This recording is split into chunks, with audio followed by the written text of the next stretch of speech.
Good afternoon. It is Wednesday and you have reached the New Practice Welcome webinar. If you're here, we're very grateful to see you. And this is a webinar especially for practices who have just set up or even practices who have set up some time ago but are interested in finding out exactly what they need to put in place to be successful and to comply with ICB regulations. So we're just waiting for some people to arrive. And then what I will do is introduce you to my fellow guests. I'm very pleased today we've got the wonderful Lucy Brown. She is ICB's Head of Professional Standards. Good afternoon, Lucy. Hi, Amy. And joining us also is Paula VC-Smith, who is the Chair of the Advisory Council. Hello, Paula. Hello, Amy. Nice to see you again. Would you be able to just quickly tell our viewers a little bit about what it means to be the Chair of the Advisory Council? Yes, thank you. The Advisory Council is a council made up of practicing members. And we are there to advise the executive board who run the ICB. And Lucy earlier today used a fantastic word, a conduit, which I think is a really, really good way to explain what the Advisory Council is there to do. It is there to connect those who run the ICB, lead the ICB with everyday membership. It's regionalised. Every region has a representative and they are bookkeepers just like yourself. I chair it, but I run my own practice, obviously, with the banner in the background. We meet 4 times a year. We invite members to reach out to us to give comment, observation, critique, possibly. And then we also have the executive board, who are the life and blood, the heartbeat of the ICB, give us or like us to discuss topics that are relevant and pertinent at the time. So it is this sort of mid-place where membership and leadership of the ICB can meet to ensure that the ICB is representing as best as it can the needs of the members, but also it's an opportunity to communicate to membership why some decisions or why some things are happening at the ICB. There's been a lot of debate about anti-money laundering, and this is something Lucy is very, very versant in and we'll talk about.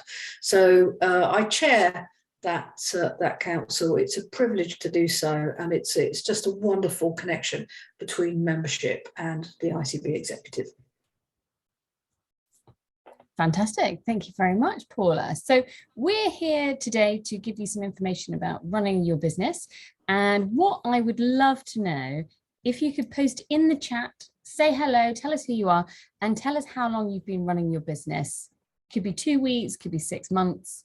Do let us know in the chat. And as we go along, please do post your questions in the Q&A at the bottom of the screen, because we do want to make sure you get as much as possible out of this webinar. It's for you. So if you've got a burning question, no matter how trivial or how tricky it seems, please do post away and be brave. I was, unfortunately, I seem to have lost my slides, but I will do a little bit of a presentation of what I've got, albeit some of it has slightly gone missing, but I will I'll wing it, if that's okay with you. I'm Amy Copeland. I'm the Director of Communications at ICB. And let me just share my screen here of what I've got.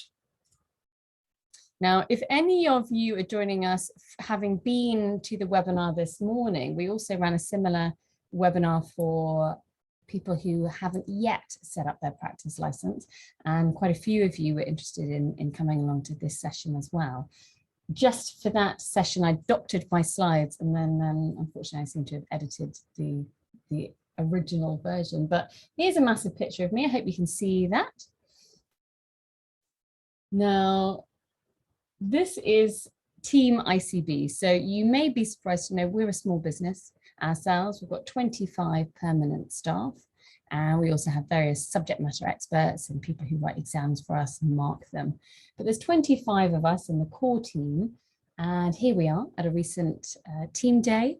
Most of us are working from home at the moment, but we are pleased to say we've had no break in service, no staff on furlough, and all of our exams continue to be available online. So certainly if you're looking to continue your studies up to level 4, you'll be able to do those online as per normal. So we've got about 15,000 students and members in the UK, of which and we've got 3,500 practices. So some of those practices are sole person practices, but quite a few have multiple staff members who will also be ICB members as well. We also have a sister body in Australia and New Zealand. We've got a fair few members in America and in Ireland. And we've also got members studying ICB qualifications over in Russia and the ex-Soviet states. Good luck with that situation, of course. Now, ICB is here to regulate and supervise bookkeepers. We are a Treasury recognised supervisor for bookkeepers, but we're also here to inform you, to support you, promote you, and to connect you. We've got a very warm and welcoming community here, and you should definitely use our community through the Facebook groups and forum to connect with other members. And we would always encourage you to visit your local branches as well, particularly in those early stages of setting up your business, when you can ask all sorts of questions and get some great answers from bookkeepers who have been there and done that. So what I think probably would be the most useful way to spend my time now is to just signpost you to important parts of the website. Now, most of the good stuff in our website is under the resources tab. So that's this one here. And when you click on it, it will then open this second layer of menu. Now you'll see here is the lovely Louise Ball. She's on the homepage. So we really like hearing from you and your success stories, or your stories of trial and tribulation as well, so that we can share your insight with other members. So if you go to the homepage, you'll be able to see Louise Ball's inspirational journey. She just changed career. She was a nurse and she decided to change career to choose something that would give her a bit more seniority and flexibility around her young family. So that's a key transitional moment for a lot of members, and a great trigger point for setting up a bookkeeping business. So if you're somebody like that, you're not alone. Now, if you click here on the resources page, this is actually going to take me to the real website. And in this resources tab, one of the main areas is running a practice. Now, if you're a member of ICB and you've got a practice license, you should pretty much have the run of the site. So you will find that you'll have increasing amounts of access than you used to have when you were a student, particularly. Now, I imagine that you've seen quite a few of these pages, but I would like to just show you that in here, developing your business, there's a right-hand menu where further resources open up. So there's a bit of information about where to find clients, how to network, how to handle your first client meeting, even how much to charge, and all sorts of things like that, some guidance on subcontracting as well. And here, so now it's asking me to log in because it's restricted to ICB practice license holders, and you should be able to do that. So we've got lots and lots of document templates here. And actually in our most recent version of this webinar, somebody specifically asked about getting client clearance and how to get information from that client when you first onboard them. So there are templates here for that. And always, if you've got a technical support query or you've got a question about one of your clients, just pick up the phone and give us a call. And you can also send technical support queries via email as well. But at the moment, those technical support queries are completely unlimited.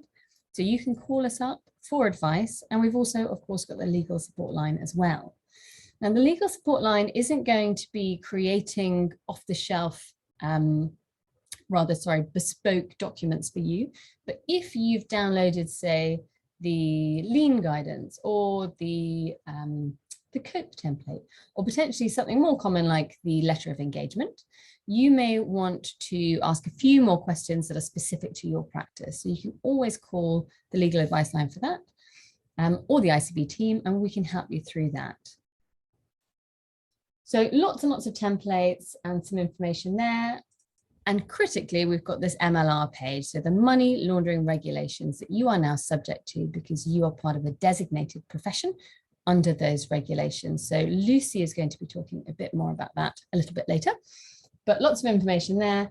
And again, don't be afraid of this right-hand menu because that's where you're going to drill down to get that pertinent content. We've also got some information specific to tax agents, i.e. people who are registered with HMRC to do tax services for their clients. So there's some useful information there, including the qualifications we require you to have in order to offer those services. So if you've got any queries there, have a read through that guidance. And also here in the menu is where you can find any, well, actually that's MTD webinars, Technical Tuesday webinars, and Jackie's new gov.uk roundup webinars. So we used to be doing Thank Furlough It's Friday every single Friday. We've reduced that down a little bit just because there's furloughs almost at an end. So Jackie is actually doing 2 monthly webinars and they are free to ICB members, particularly those with practice licenses. One is a roundup of all of the gov.uk regulations and anything coming down from HMRC. So she's going to read all of that stuff for you and just distill it down into the really need to know information for bookkeepers and payroll professionals. And then she also does a Technical Tuesday webinar once a month where she does a deep dive in a technical area. So she's covered things like how to work with e-commerce clients in the past, for example. And what I would say to you is, please do feel free to send us an email to memberservices@bookkeepers.org.uk and tell us what you actually want Jackie to cover, because she's always looking for ideas and we're always really keen to make sure that that content is super relevant for you. So likewise, we run a monthly payroll webinar by the fantastic Ian Holloway. His webinars are all available on demand here, payroll webinars. And there's lots of information, including, I think this is quite handy, this is new, this rates and allowances information. So you can actually just download those for the current and the past tax year.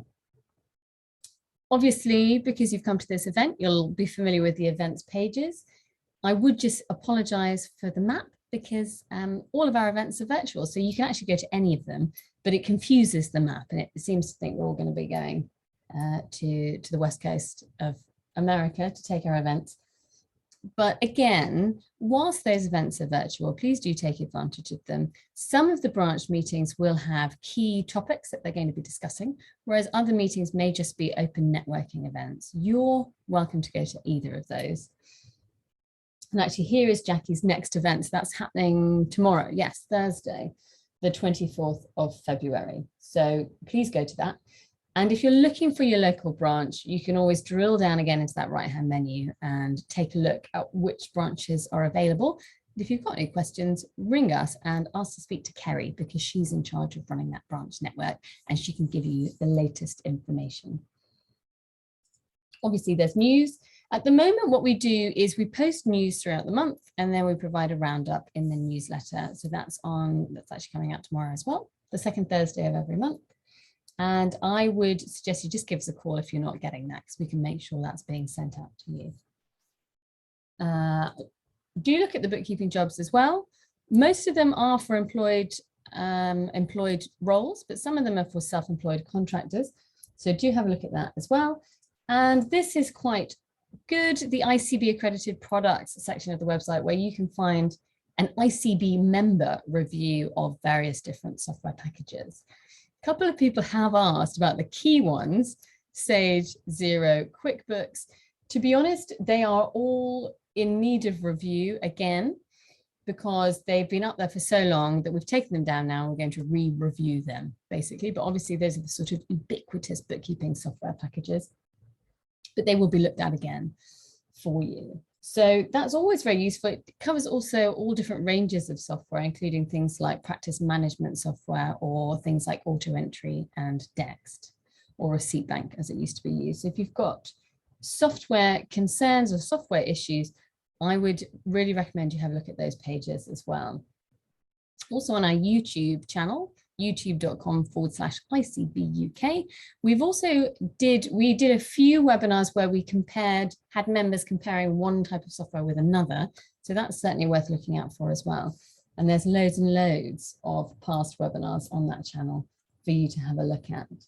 So that's really all I was going to cover, apart from, while I'm opening LinkedIn here, I was going to point out, because I've lost these slides, unfortunately, on my presentation, but I wanted to point out that you can, on your profile, there's me, say hi to me, connect with me, please, if you would like to. I'm Amy Copeland, and it's just linkedin.com/in/Amy-Copeland. But what I would strongly recommend you do, please, is add us here, if you scroll all the way down the page, to the licenses and certifications section of your LinkedIn profile. Now, if you add us, what you want to do is stick us, we are the issuing organization, and if you type ICB, you should find us there. Now, you know you've got it right if it says ICB. Ooh, discard that. So you want to see that lovely crest showing up when you put in your licenses and certifications. And you could put in each level of qualification you've got. You could also put in the fact that you've got a practice license as well. And that's going to make it look really good on your profile. And obviously it will signpost to anybody else who's a member of ICB that you're a goodie, and they'll connect with you as well. And you'll just spread your network like that. I'd also really recommend you put your post-nominal letters in after your name. Let's have a look at Paula over here. There she is. She's got a degree as well, very fancy. And she's got these fantastic letters, C.FICB. The C stands for companion. Now that's a very high grade of membership that is given in the gift of ICB. So you get that if you've really contributed and you're really at the heart of what ICB does. So we've done that to thank Paula for her great work heading up the advisory council and going around all the branches and spreading her knowledge, which she will do as soon as I stop talking. But there's Paula. So she's got her post-nominals right there in the name on her LinkedIn profile. So I'd recommend you do that on LinkedIn. If you've got a profile there, do it on Facebook, do it on Twitter, do it across the social networks that you prefer to use. And then and there you go, you've got Lucy Brown as well with her FICB. So please do take the opportunity to promote yourself and promote ICB. Clients recognize that ICB members are differentiated. You're different because you are regulated according to our professional conduct regulations and the anti-money laundering regulations, but that you're also qualified to very high standards, because our pass marks are 85%, which is much higher than a lot of the accountancy bodies. And we stick a lot in our level 3. So we're not just letting bookkeepers do internal accounts for small companies. You can also do tax returns for limited companies and sole traders if you want to, if you're qualified in that level. So we've got lots and lots packed into our very organic, holistic qualification. It's very targeted. So show it off and be proud of it. Now, what I'm going to do is pass on to, I think, Lucy. Now, she's going to talk to you a little bit about what is required of you as a practicing member, and signpost a few key areas that you need to think about. So do please keep posting your questions, and we will make sure that we'll get them answered. Thank you very much. Okay, hi. As Amy said, I'm Lucy, Director of Professional Standards at ICB. I come from a member background. I went into practice in 2014. I ran my business as a sole trader initially, and then as a limited company until last year, when I joined ICB as a staff member rather than just a member. Okay, so that all means I have experienced that overwhelming feeling that you might have when considering the compliance obligations you're now under as you start your business. Hopefully, I can help break that down a little bit now and give you a bit of reassurance that in fact you are doing everything you need to do. And if you're not quite, now's the point to realize that and put those bits and pieces in place. So as a member of ICB, you have agreed to adhere to the professional conduct regulations. That's ICB's rules of membership. They set out the rules of membership, how you need to behave as a professional, and your duties as a professional bookkeeper. Bookkeeping is also a regulated profession, so your day-to-day work is governed by a range of legislation which you need to be aware of. Details of the legislation are on the website and listed in the professional conduct regulations. Please look those up. You need to be aware of them. Today, though, we're going to look more closely at the money laundering regulations and the PCR. So I'm going to just share my screen. Oh, I've got a lot open. That's never good. Right. So, as Amy showed you, we've got the website. Under here, we will look first. The PCR is found under Membership, Ethics and Regulations. There we go there. You've got down your right-hand side, always on the right-hand side of the screen, you've got further deep dive options. So you've got your professional conduct regulations. If you've been subject to bankruptcy or an IVO or something, we've got some information there. It may affect your membership. So if that applies to you, have a look, contact us, have a discussion. And disciplinary sanctions we'll look at in a bit. So the professional conduct regulations are here, and you can download a copy. We are in the process of creating a nicer feel document. The rules haven't changed, they are the same, but our new document is more streamlined and it points you in the directions of other policies that feed into the regulations. So at the moment, have a look at this document. It's a little bit wordy, but it covers everything. The new one will get posted on the website and we will let you know when that happens. So the PCR, it applies to all members of the Institute, whether you're in practice or not. If you're not in practice, there will be bits of it that don't apply, but the main body of it will apply to you. ICB members are known for their professional excellence and robust ethical standards. So adhering to the PCR will help you maintain those standards. Okay? ICB expect you to apply the 5 fundamental principles of ethics, which are stipulated in the International Code of Ethics for Professional Accountants. Bit of a mouthful, but here we are. These 5 fundamental principles should underpin everything you do. So they are integrity. You must be straightforward and honest in all your professional relationships. Second one's objectivity. So do not compromise your professional judgment because of bias, conflict of interest, or undue influence that others put on you. So if your client is asking you to do something that you shouldn't be doing, you have the full support of ICB and those professional regulations to say to your client, I am not allowed to do that. We will back you up in that. So third principle is professional competence and due care. You need to attain and maintain professional knowledge and apply that knowledge to your work. So we'll talk about CPD in a little bit. And number 4 is confidentiality. You need to respect the confidentiality of the information that you are privy to via your professional relationships. And not only professional relationships, think about your personal ones, anyone you are talking to. If you speak out of turn about clients or the work you do or anything like that, you never know who you're talking to and whether they were about to recommend you as a bookkeeper to someone else. If you are not acting professionally, they won't do that. You may lose business, lose reputation. Now, and the final one is professional behaviour. You need to comply with government laws and regulations. And by doing that, you need to avoid any conduct that might discredit yourself or the profession, and especially ICB.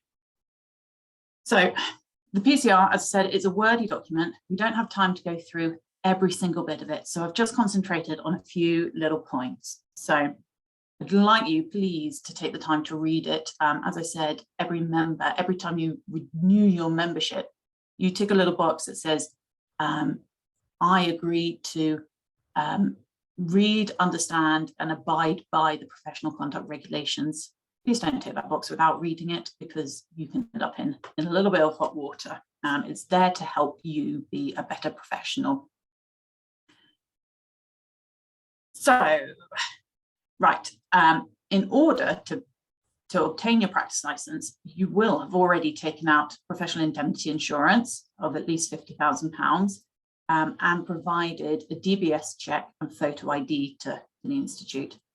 We need DBS certificates for each boom, so each business owner, officer, or manager for your business. So if you go on now to add a director or appoint someone as your money laundering reporting officer that isn't you, we will need to have a DBS check from you for them, proof of identity and address, so that we can give approval for that member. That's part of the money laundering regulations. So keep us informed, update your staff records on ICB, and that will be grand. You should also register with the ICO, the Information Commissioner's Office. £40 a year, £35 if you do it by direct debit. It's a small amount of money for that peace of mind and knowing that you are doing the right thing. Lucy, can I just double check you're not presenting anything, are you, other than that website page? Just that website page at the moment, okay. Yeah. Just thought I'm missing it, because I've done that before, stood by while someone's slides have been invisible. No, I haven't moved from there. Sorry, Amy. No, that's good. I like the look of Professor Mark Watson-Gandy, a very knowledgeable barrister. He is. On screen.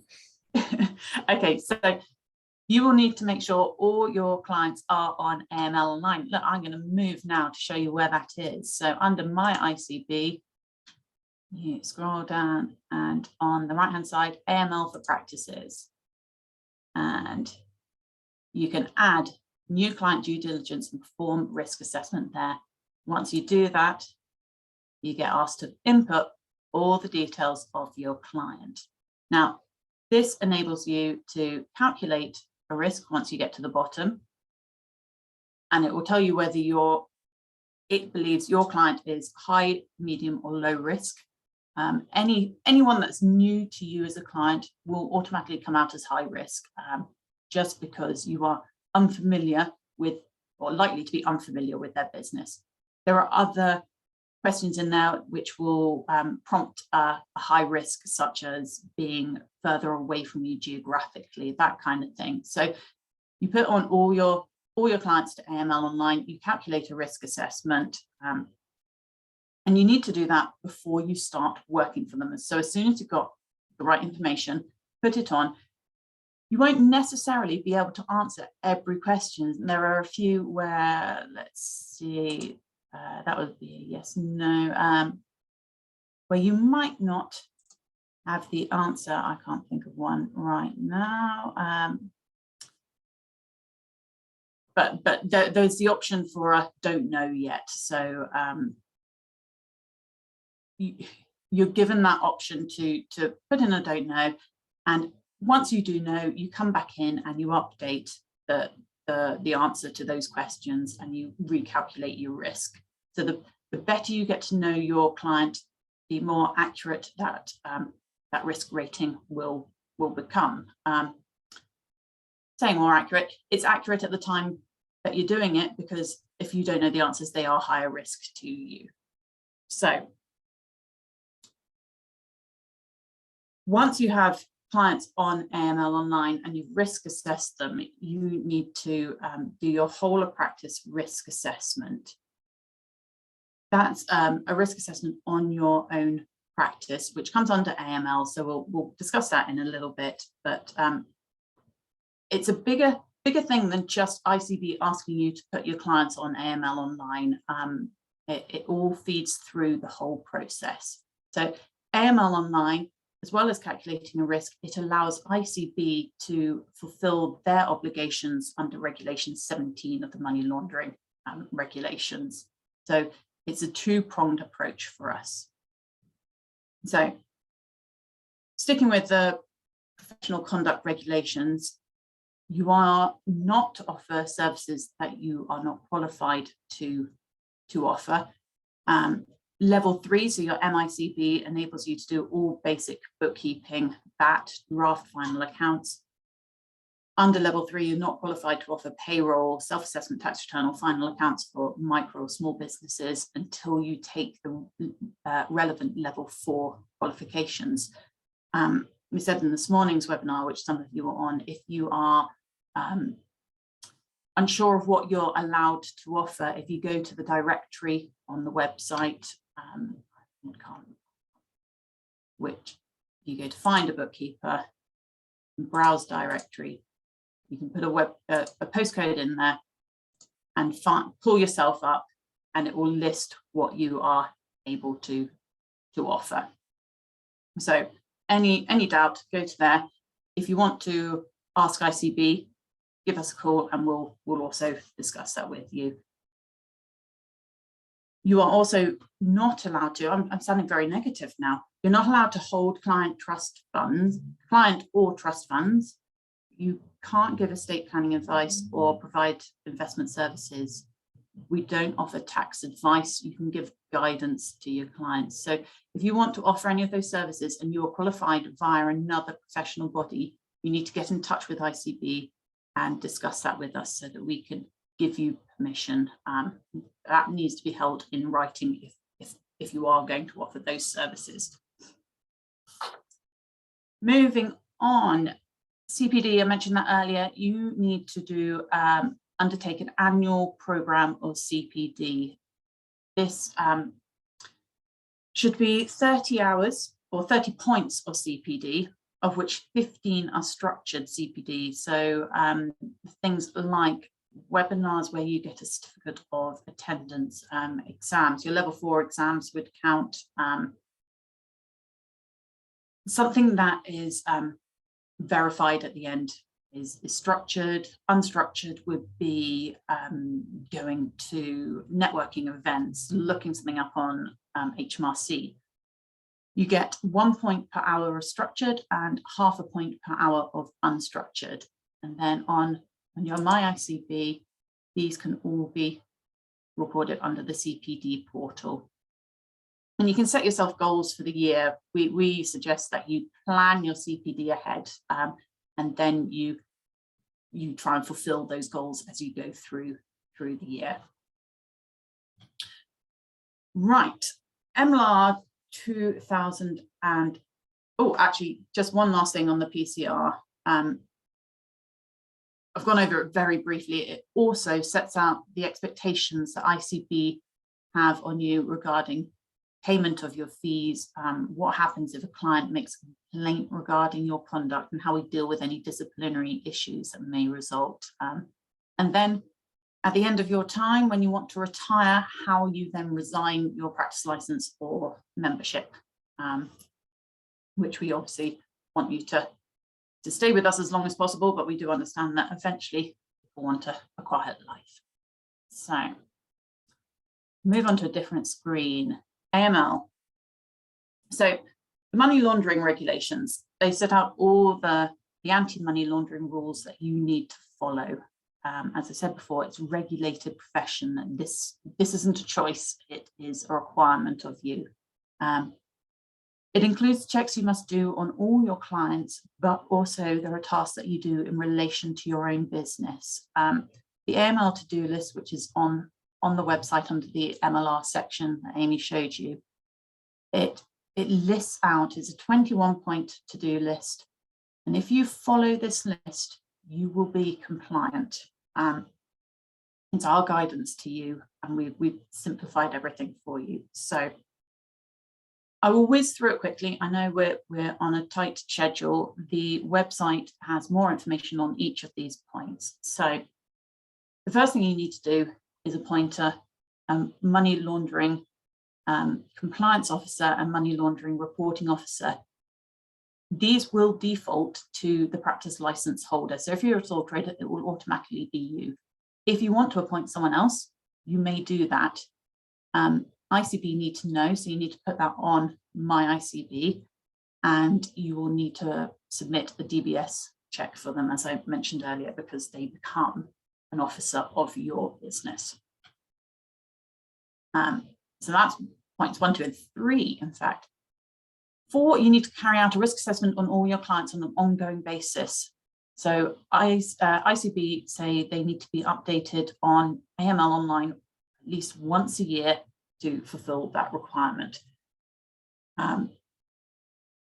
You need to ensure that your practice license and your professional indemnity insurance are the same name as you are using for your business. So if you are Empire Accounting, like Paula is, you can't have your practice license under the name Paula Vesey Smith. It has to be under Empower Accounting.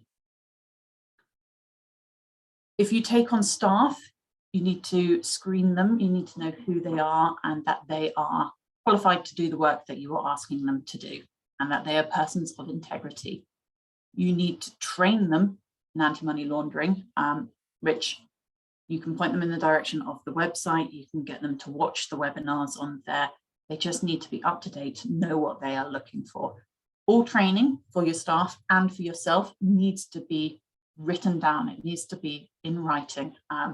There is the MLR7 template on the website that you can use as a training record, but you don't have to use our template. It just has to be in writing. You need to complete a whole of practice risk assessment, and that needs to be kept under review. So the whole of practice risk assessment looks at 5 areas of risk to your business. So it's a risk that your clients are going to be money laundering. And it looks at the geographical risk. So how far away from you your clients are. If someone's 200 miles away from you and asking you to be a bookkeeper, you need to question why they're not using someone local to them. And it could be very innocent. They might know you or had a recommendation or something like that. And that's fine, but you need to be aware of it. It looks at transactional risk, client risk, service risk, and delivery channels. So how you are providing your services, what services you're offering, all those kind of things. There is, again, a template on the ICB website. It's really detailed. It gives you an example of the document you can do. So please have a look at that. Any questions, again, come to the AML team. We can help you with that. So the risk assessment identifies all the risks to your business. You then need a policies and procedures document to help you mitigate those risks.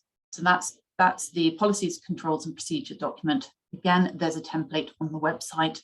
Print that off, have a look at it, make sure it fits your business and sign it, and review it at least annually. You need to have a system in place to identify any politically exposed persons. So those are local councillors and other people like that. Now, what I did in practice was I had a little questionnaire that I sent to my clients each year, asking whether they'd moved house, whether they had become a politically exposed person, whether there were any changes to their business that I hadn't been made aware of. And then I'd feed that all into my annual review of my client. If you provide trusted and company service provider services, ICB need to add you to our register. So if you are a director of one of your clients, or you form companies for your clients, if you are a registered address for a client, we need to know to add you to the register. There's no cost involved in that. So it's very simple. You let us know, we add you on, and it's all done. Also, if you stop providing those services, please let us know so we can take you off the register. Client due diligence needs to be done on all your clients and kept up to date. It needs to be done before you establish a business relationship with them. So you need to have photo ID, a separate piece of proof of address for your client. You need to just do a little bit of a Google search on them, just do some due diligence, check out that they are who they say they are. That all needs to be kept on file and kept up to date. So if you find that midway through your year, before your next review, one of your clients has moved, please get an up-to-date proof of address, updates AML online, re-risk assess them. Once you cease trading with a client, you need to keep hold of documents for 5 years. So don't get rid of documents as soon as you cease trading with them.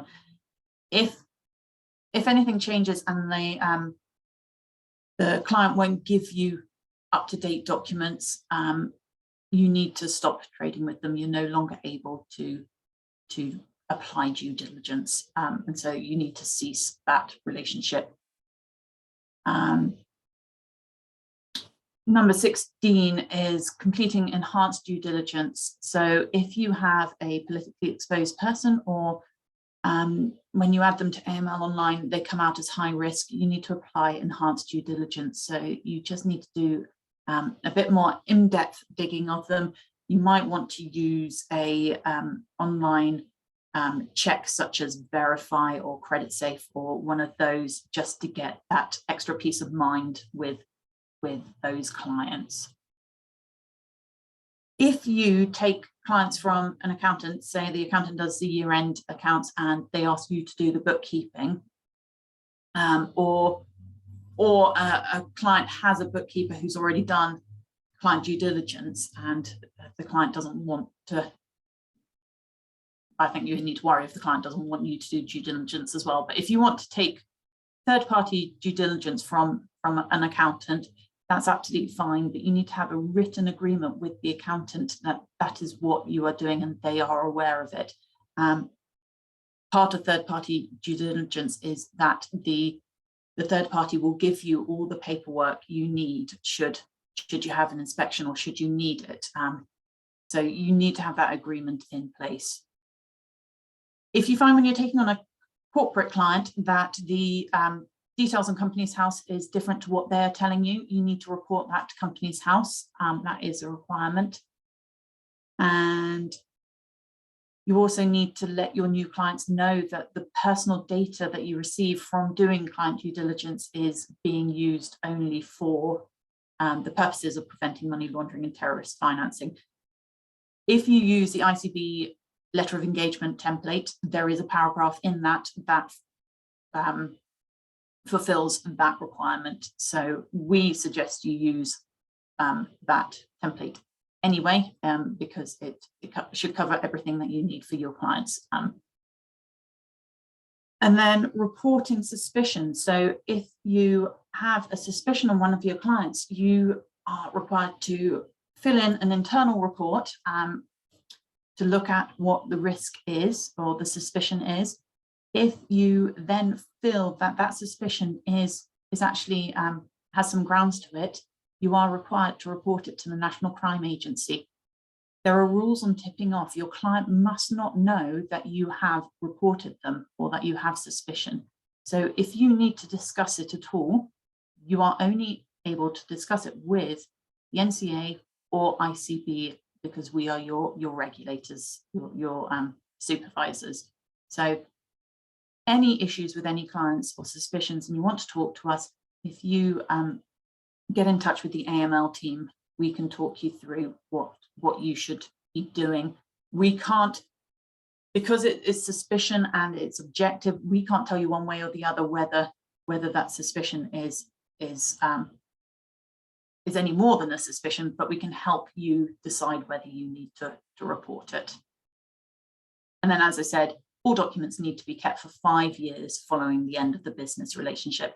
That's your client due diligence, but also your risk assessment, your whole of practice and your policy and procedures.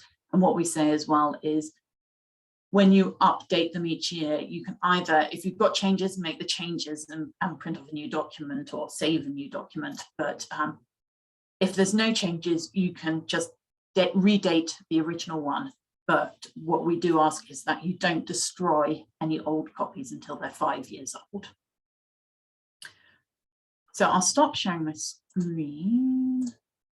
And I just wanted to say that the last little bit is that ICB are obligated to check your compliance with the anti-money laundering rules, and we will check if we do an inspection. We'll also check PCR adherence as well. So there are sanctions and penalties for not complying, because that is part of our obligation to OPBAS, our regulating body. So we always want, our aim is that we get all our members 100% compliant. So hence having this kind of webinar where we go through what you need to do. Our aim is that everyone's compliant and the AML team is no longer needed. And they would kind of love that. There'll always be a job for them, but we don't want to be finding members non-compliant. But you need to know that if we do, we are obligated to penalise for it. So I'm going to end on that little downer and hand back to Amy. No, I like that. And actually, that's really a challenge for all of us, is to try to put the compliance team out of business because you are also compliant. So there's the challenge. And so reassuring to know that if you download that AML to-do list with its mere 21 points, if you follow that, you will be compliant. So that's very, very reassuring. And as always, if there's something you're not sure about or you're confused, just pick up the phone and speak to us, because we are here to support you in doing so. And it's very important to us that you are compliant and know exactly what is required. So thank you very much, Lucy. Jackie Gilmore has actually asked a question. Thank you for that. She's wondering about best practice when onboarding a new client. And really the order, is it AML first and then the letter of engagement? Do we have advice on that? I always, personally, when I went to see a potential new client, I would, ahead of meeting them, say that I would need a copy of their ID and proof of address so that they were ready to give that to me. So I actually did the AML first. You might find that when you get that information and you do your Google search, things don't add up fully. So you might pull out at that stage and not even issue a letter of engagement. So I would do AML first, but you could do it concurrently. I wouldn't suggest doing the letter of engagement before the AML. And really the requirement is just that you do all the due diligence before they actually become your client, isn't it? Yes. Yeah, but what I would say to that is definitely do due diligence. I had a situation which taught me a lesson, and when taking on any new client, whether it's an individual or a business, always tap their name into Google. It's amazing what will pop up, and you might find we don't need sophisticated search engines. We don't need to use Verify, but a simple Google search can illuminate a number of things. And definitely with limited companies, absolutely empirically important is to do that company's house search and look very careful also the people of significant control, because you might find hiding in there is another company that actually hold shares in the company you're dealing with, and then when you go look at the other company, you might open a can of worms. I don't enter my clients on the AML at ICB until the letter of engagement is signed, because that's when I believe the contract is completed. But while I'm going through the process of onboarding and building up to a letter of engagement, I would have done a lot of poking about, shall we call it. Now, one could argue that you should put them on, because as soon as you believe that there will be a continuing business relationship, which is prior to putting out your letter of engagement, you come under the AML regulations. You should be. What if you go down that path and then the relationship doesn't? I mean, I will of course bow to your greater knowledge, but my view is you can see someone AML online. Now, I'm not going to say that the likelihood that the time frame is going to be very small, isn't it? So it's probably, as long as you are doing your due diligence, then the AML team is going to going to be relatively happy even if you haven't added them to AML Online. If you are holding off adding them to AML Online for a long period, that becomes an issue. So we've never had this before, have we? We're getting into quite some semantic detailed laws. The 27 participants, you're in on a new on one of our sessions. But you've just brought up corporate clients, and I made a note about that earlier, and I didn't speak about it. You are required to do due diligence on all directors of a company and all persons of significant control. So if the shareholders and the directors don't tally up, you need to do it on both of those. You can't rely on one or the other. It's all directors and anyone with significant control. So thank you for bringing that up, Paula. Well, I'm glad I got something right this afternoon. Fantastic, thank you. And Sherry has asked, or Cherie, sorry, I don't know which one it is, but I think you were on our webinar earlier, is just wondering about the payroll. If you're providing payroll services only, what is the best way to approach the AML Online form? Right, we are well aware that it is not entirely fit for purpose for payroll only clients. And I think, Sherry, I apologize, I don't know either. You do have to answer the questions as best you can. We suggest that you put in you're right, we are looking to upgrade it. It's just not a quick process. We suggest there's a free-form box for under the trade association option, where you could make a note in there to say that it's a payroll only client. You can also in your own files keep notes of what you've had to do to make it fit for AML Online. But yes, you need to answer the best questions as best you can, and you do need to answer all the questions for it to give a risk rating at the end. But the AML team, ICB, are aware of the need to upgrade the system to account for those kind of clients. So yeah, we just ask that you do your best for the moment and have patience with us. Much appreciated. Fantastic. Just do please continue posting any questions that you've got in the chat if you have any.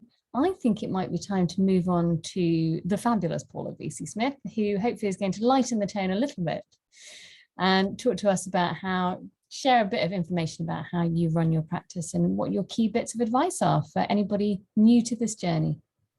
Fabulous, thank you. I do like it when Lucy sort of says ends on a low point, because I only have one direction to go in. And I wouldn't say it was a low point. I feel very grateful that I get to talk about building practice where poor Lucy has to go through all the statutory stuff. But that information is so important. And as Lucy has said, and I would like to back up, that it's a lot to take in one go. So any questions about Lucy's content, do fire them in at the ICB. Don't just let that go to one side. It's really important you keep on top of it. And the thing is, if you get on top of your AML obligations right from the start of your practice, it is so much easier than kind of waking up 6 months through and thinking, oh my goodness, what did Lucy saying, what do I need to do? So please do very much follow up on that content. But now I get to talk about the really fun stuff. We haven't got a huge amount of time, and as Amy and Lucy know, I could probably speak as long as Gary does. So you're starting your journey, you're just about to truck yourself off the cliff, although I'd rather say you're just about to get into your little sailboat and sail off into seas anew while you set up and start running your practice. And there are usually just so many questions. If you have specific questions, please pop them into the Q&A or the chat, and I will pick up on those things rather than just blanketly going through what I usually talk about. But some of the key things that are often raised. So first of all, I've got my own practice, Empower Accounting. As you can see by the banner in the background, that's there for a reason. We'll come on to that later. My practice is in Kent. I got my first practice license about 1998, and haven't managed to escape bookkeeping yet.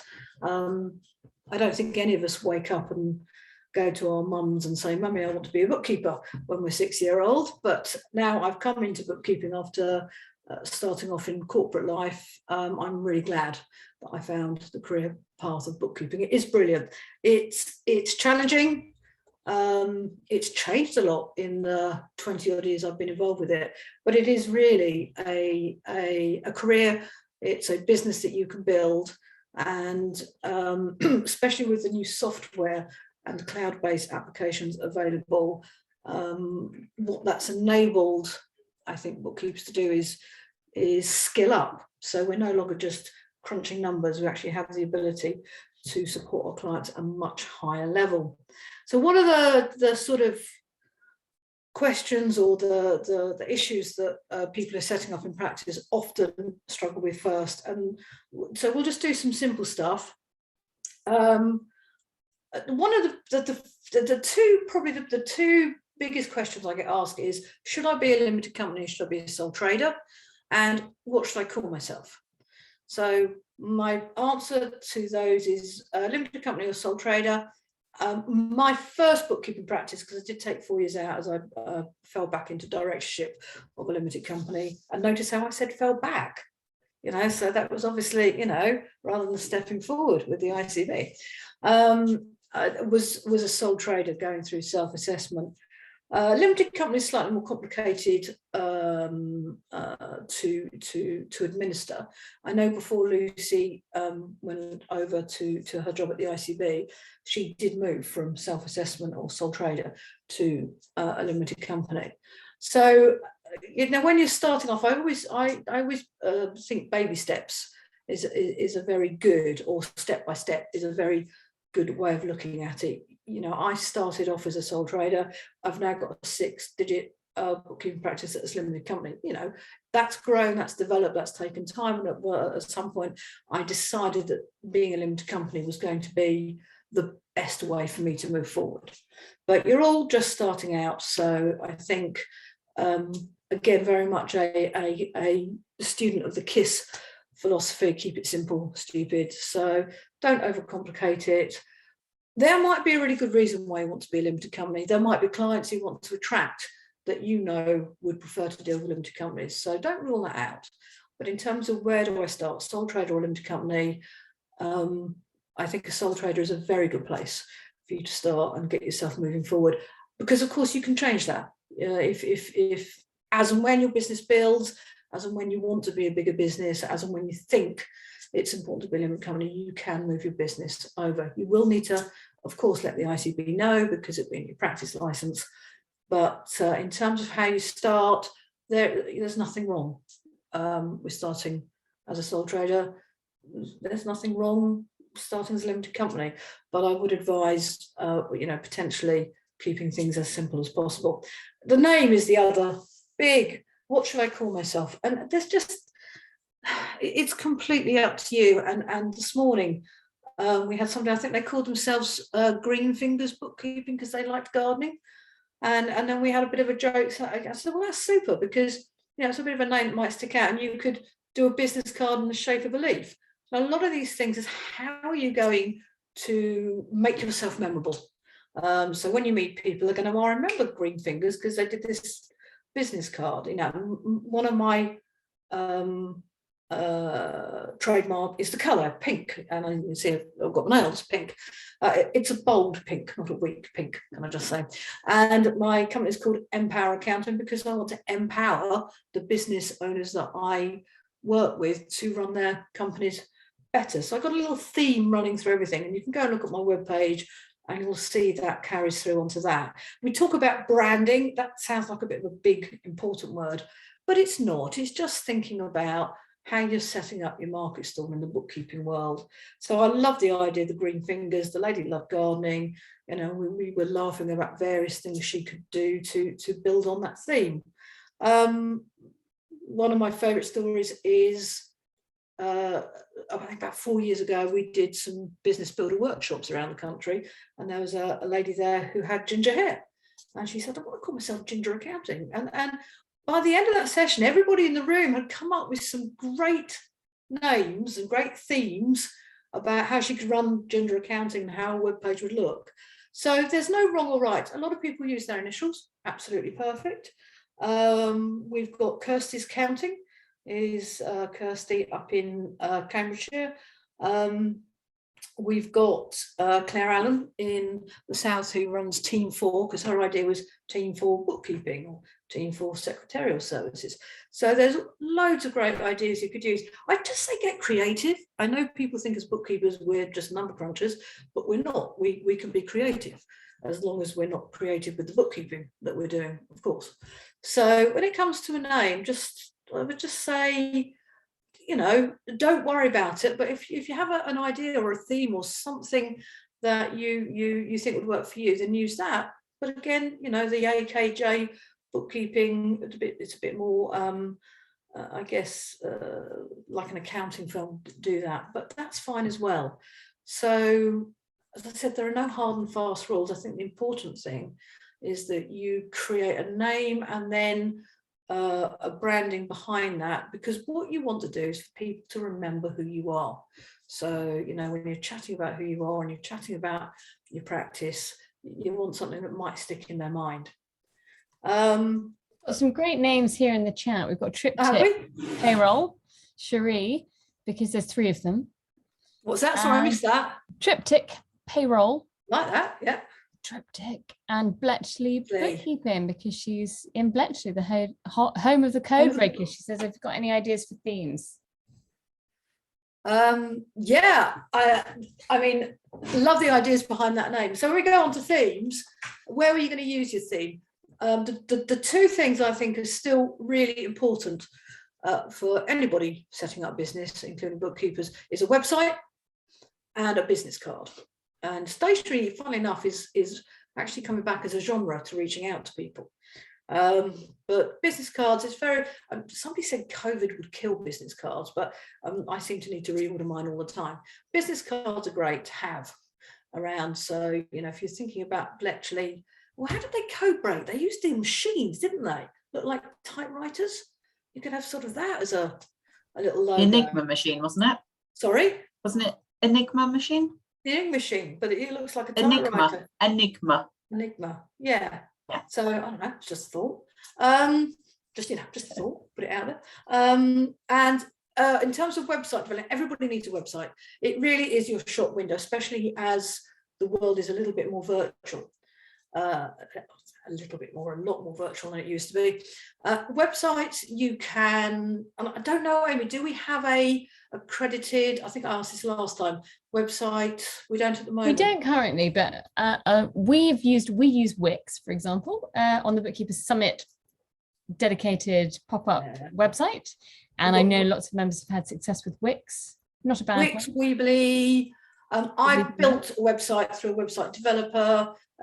So that's a little bit more expensive, but if you're just starting, I think a lot of these website design houses claim that you can do it in a night. And in fact, I've looked at some people who have developed their own website. Brilliant. You don't need anything complicated. You don't need 5,000 pages and drop downs. And do you remember websites? I used to always have, it used to be a genre, had like lines going across the bottom, things that would move. Of course, that's now. Yeah, ticker tape. And so it's very easy to design a website, and that is your shop window. So if you think, I don't know about everybody else, but if I'm wanting to go to a new restaurant, the first thing I do is look them up and look at the website, or a hotel. What's the website? So with a simple website, you can really, really sell yourself. So if we take the Bletchley theme and, you know, we put the code breaking machine up, you know, that's why you're building a bit of a theme, a bit of a branding. And that's how you get yourself noticed, which is what you want to do. So there's an awful lot more. I haven't even started on social media, haven't got time to, but what I would say to everybody is I find LinkedIn a really, really good place to be. And, you know, Amy's already sort of shown you a bit about that. So the other thing I do is get a LinkedIn profile. First and foremost, you can link it to the ICB. and then you can link into fellow bookkeepers, and then people will start noticing you. And you can check my LinkedIn, have a look at my LinkedIn, and link in with me. That would be great. And that's a really good place to get started, and then work out how the other social media can help you. My view about social media, possibly LinkedIn slightly separately, is it should direct people to your website. That's where you want people to go. That's where you want people to find you. Always make sure on your website there is the ability to contact you. So you want to be giving a message out, and you want people to be able to contact you through it.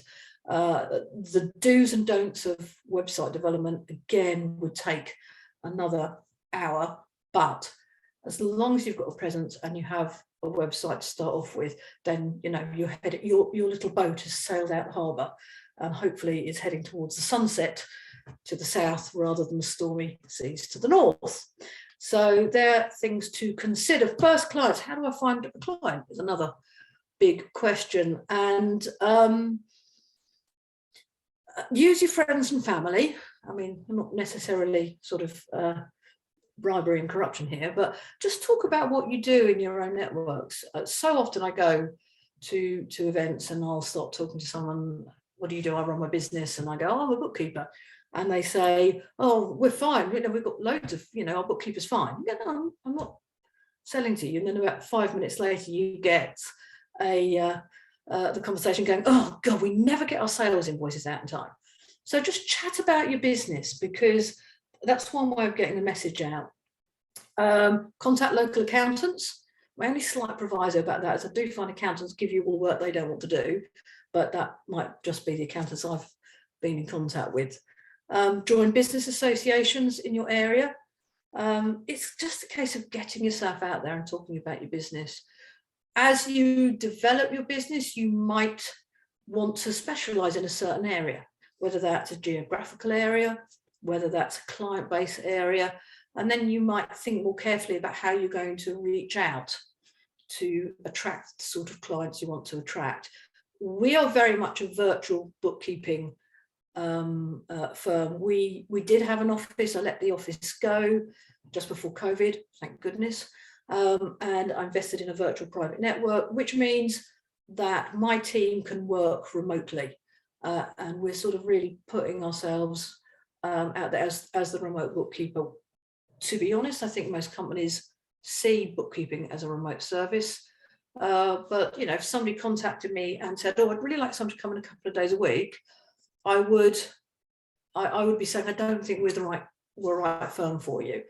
But it's very difficult when you're getting started, because literally, what's a good client? Well, a good client is one that breathes and pays your bills.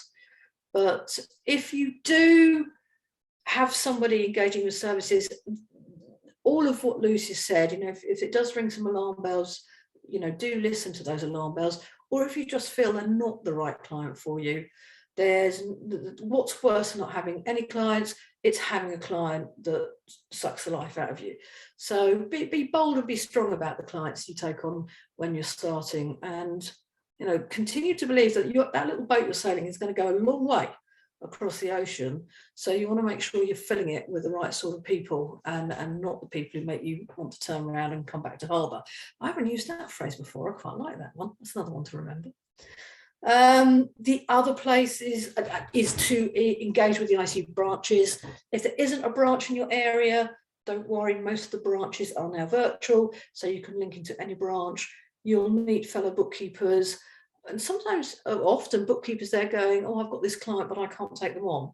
And we're all working together. So the branch network is a fantastic place, not only to get encouragement and help from fellow bookkeepers, but to potentially pick up clients or pick up ideas on how to get clients.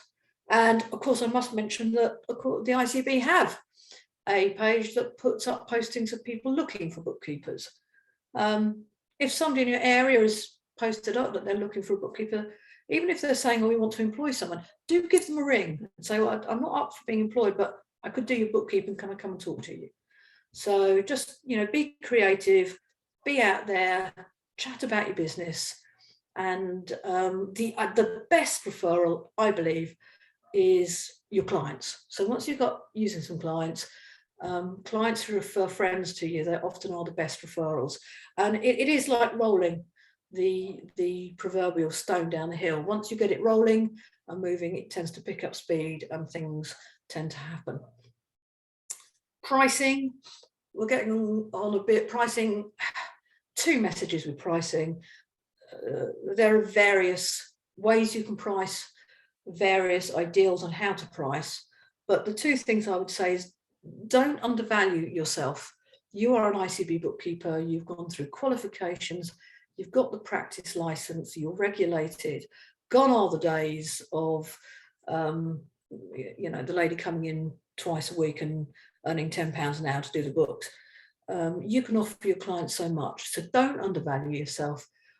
Be bold and charge a fair rate. I don't believe any bookkeeper who's qualified should be charging less than £25 an hour. I really, really don't. And some people would say you should be charging more.